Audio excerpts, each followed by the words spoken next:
Thank you. Yep. Hello, everybody. My name is Claude Aebischer. I'm a Senior Science Fellow for Analytical Sciences and Nutrition for DSM. And today I would like to discuss with you how measurements, diagnostics can enable personalized advice and possible entry into personalized nutrition. Said I'm working for DSM. We do with some of sensing technology companies a few laboratory collaborations. I show you a lot of pictures taken from the websites of these companies. I do not have any preference for any of these, and I do neither discuss the quality of these devices. Okay. Today I'd like to discuss with you what we need to do to move measurements and diagnostics forward to the point of need, as I like to call it. How do we measure healthiness rather than disease in personalized nutrition solutions? And last but not least, I will give you a couple of examples, either already commercialized or under development still. Personalized nutrition is for you, for me, is about us. And typical a solution may look like that. We would start with measurement on the top right and would assess status or a specific health condition, enabling us to analyze, interpret, making recommendations, enabling us then to take actions on educated decisions. And then as well, the second point where measurement is important is to track the progress. I want to understand whether my behavior does actually impact and gives me a better health, a positive effect, and also want to have a validation of that. Now, important question, of course, does measurement at all impact my behavior? And we all can answer that for ourselves when we stand on the balance, get the weight. Is that impacting then our behavior for the way we behave and eat during the day? There's also scientific evidence available that shows that actually informed participants in studies show better effects and also have better compliance to the program. Although we also see some papers showing that the effect of a measurement is fading out, and obviously repetition of the measurement is needed to keep us on track, so leading us to rather a monitoring. The three paradigm changes I'd like to share with you. So we need to move diagnostics, analytical assays out of the lab towards handhelds and wearables. We need to move away from invasive sample taking to real non-invasive sample taking. And as just mentioned, ideally we also can replace single point measurements with monitoring solutions.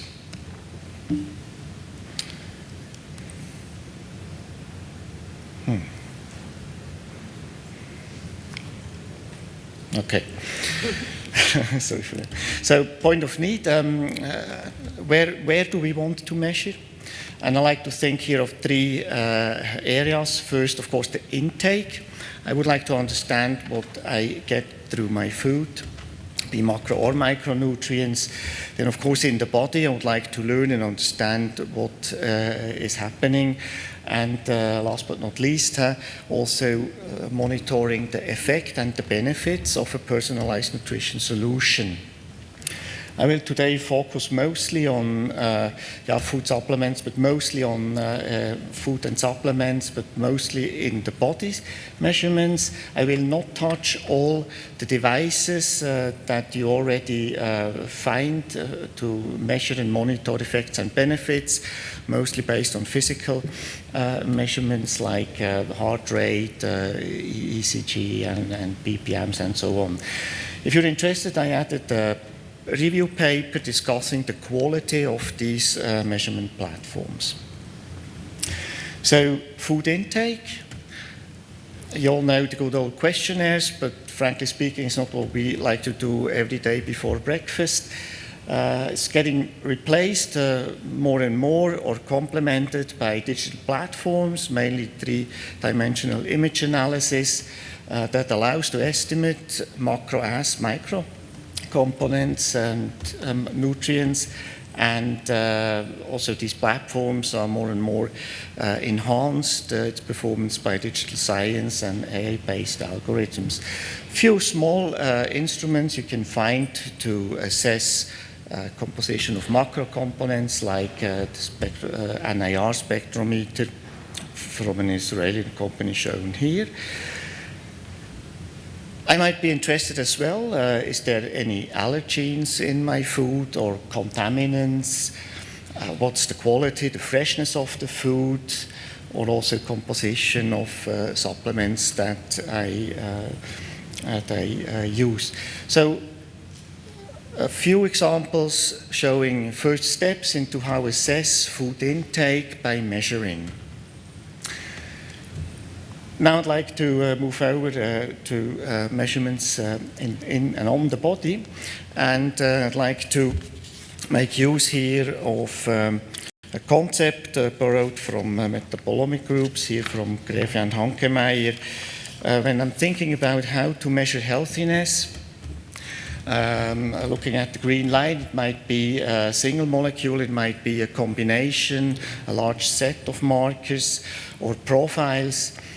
Time-wise, it might be a day, a month, a lifetime, and would like to monitor such a marker over the time. And of course, it's impacted by nutrigenomics, genetics, by lifestyle, by environment, and of course, at a certain stage, I may face an onset. Now, let's have a look at closer to the onset. Usually what we do is by using in vitro diagnostics, we make use of disease markers.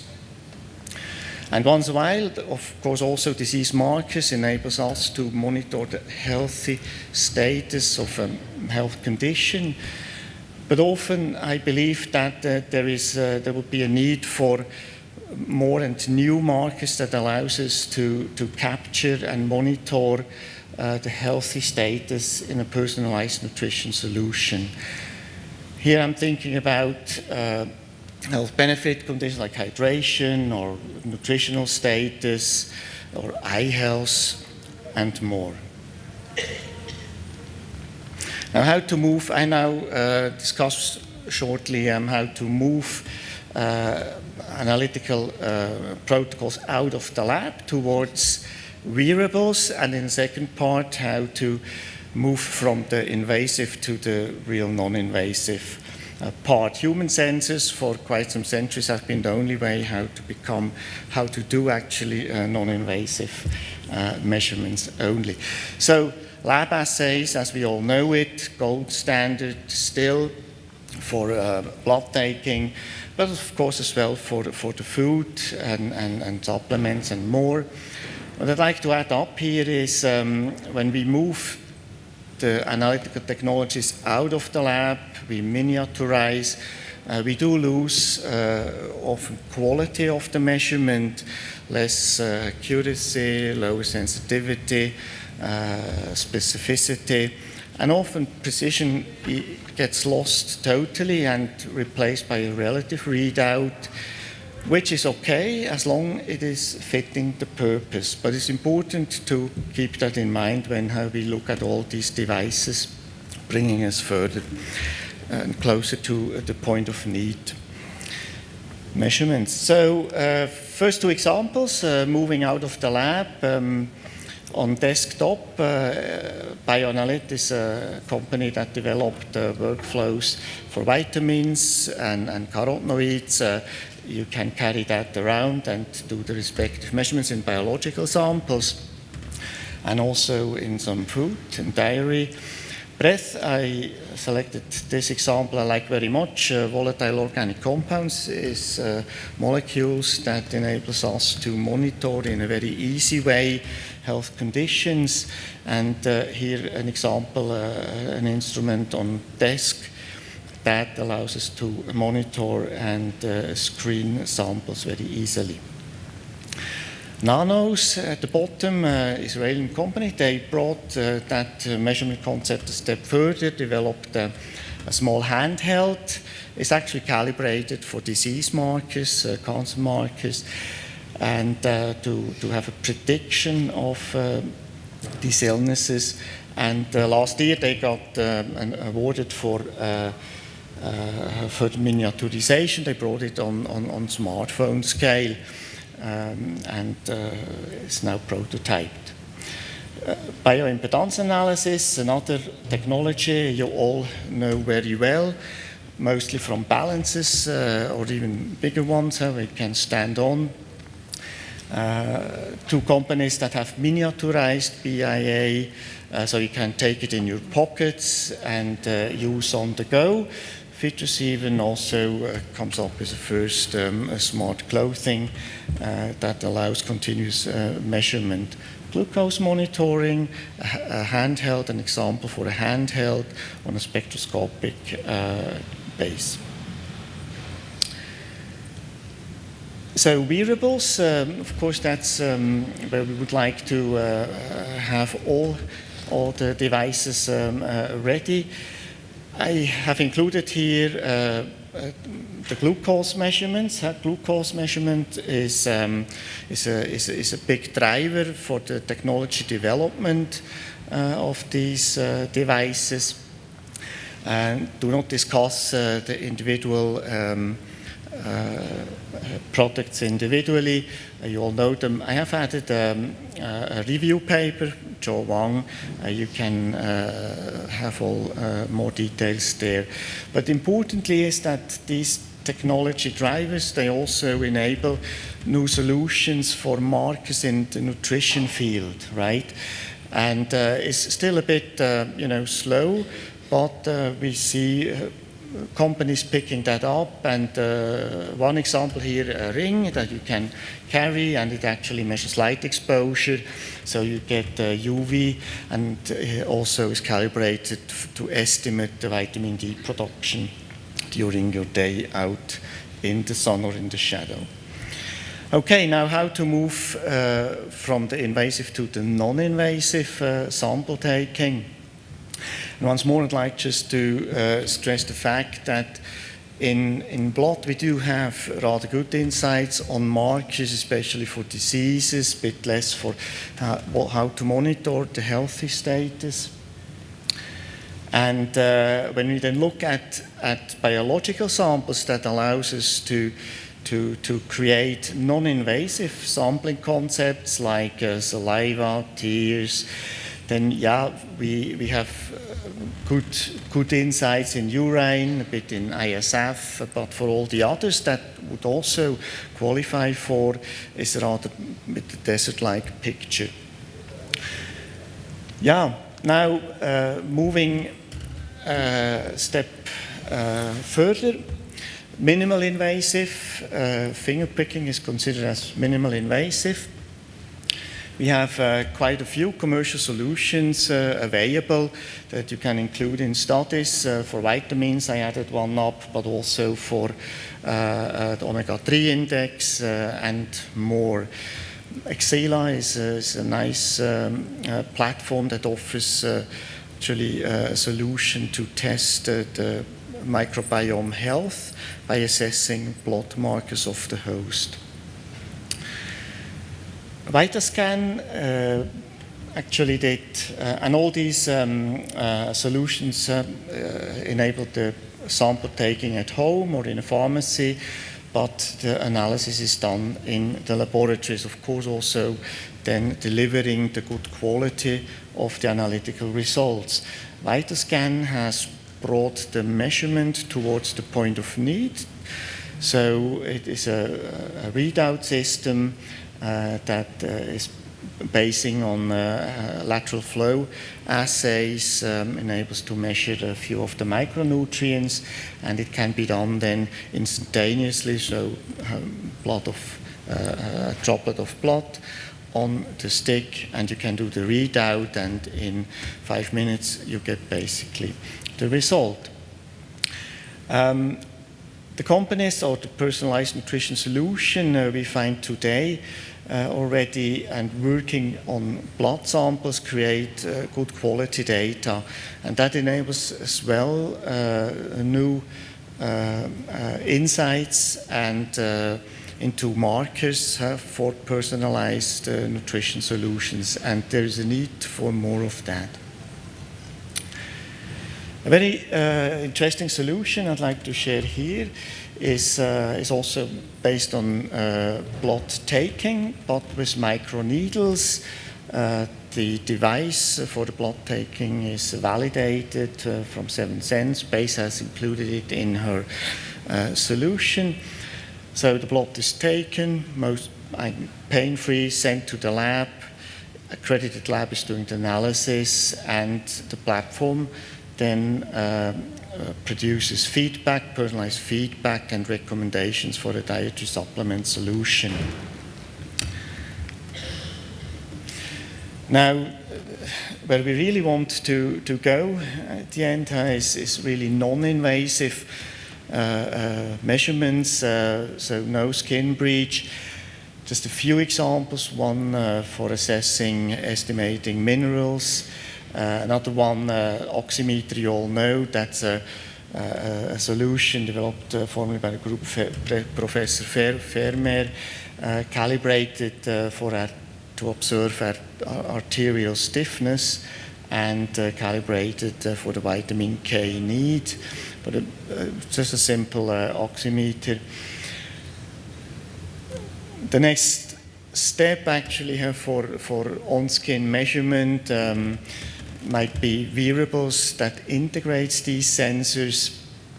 Today we see products like Hexoskin on the market integrating physical sensors, physical measurements, and in the future we hopefully going to see also chemical sensors integrated to monitor different status of nutrition. At that point, I'd like to share with you another nice device. It actually allows to measure on skin carotenoids. And we wanted to know, and it's correlated with the antioxidant level in blood. And we actually wanted to test whether this device can pick up kind of an intervention and give me as a consumer the feedback, yes, you have positive impact of the intervention or not. So you see here the group, the control, and the intervention group, and what we can see over the time, roughly 6 weeks, yeah, there is a small but significant increase. Where it becomes much more interesting is if we look at an individual participant. I show you here. So you see the start and then actually the intervention. There was Christmas, a bit less compliance and no capsules taken anymore. Some kind of washout, and then in February again, capsules were taken, and we can see a turnaround in the readout of the system. And here, what you see is not an absolute value, it's not an accurate value, it's a score kind of 1 to 10, relative and relevant only for me as an individual. But I can follow start, intervention, and also deviations thereof. Yeah, saliva, qualifies very well also for measurement tools. In academia, we see a lot of technologies developed. TRAC is a prototyped solution that allows to monitor a variety of health conditions, nutrition, performance, hydration, in a very consumer acceptable version. Urine, we have there quite some markers available we can make use of. You all know the clinical assays, of course, as well as the sticks we can use. Interpretation of results is often usually done by professionals. I like very much a solution that is developed by Wellmetrics currently. They translated some of these assays into a mobile platform and actually allow and enable a readout on the antioxidant damage, capacity, and the level of inflammation. As well, a nice translation into how to monitor then myself over the time, right? Good. How I'm doing time-wise? Great. Great. Thank you. So sweat and interstitial fluid is also samples that we can take non-invasively from the body.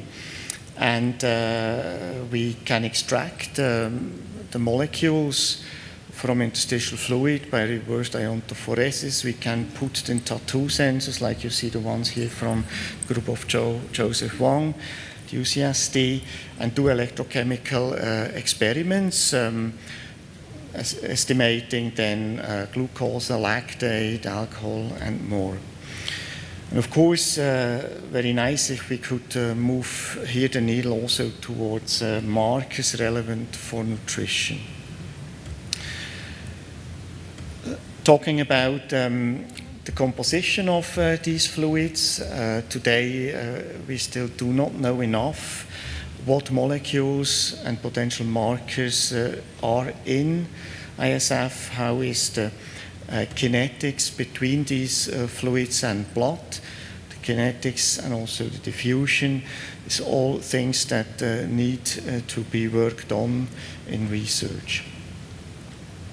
Last but not least, microbiome, of course, as well, an excellent sample to monitor and measure in a non-invasively way. Two solutions, mostly we look at diversity, dysbiosis or abundance of a specific microorganisms, and platforms then translate with some help of artificial intelligence and other tools into recommendations for personal meals and so on. So I'd like to shortly wrap up.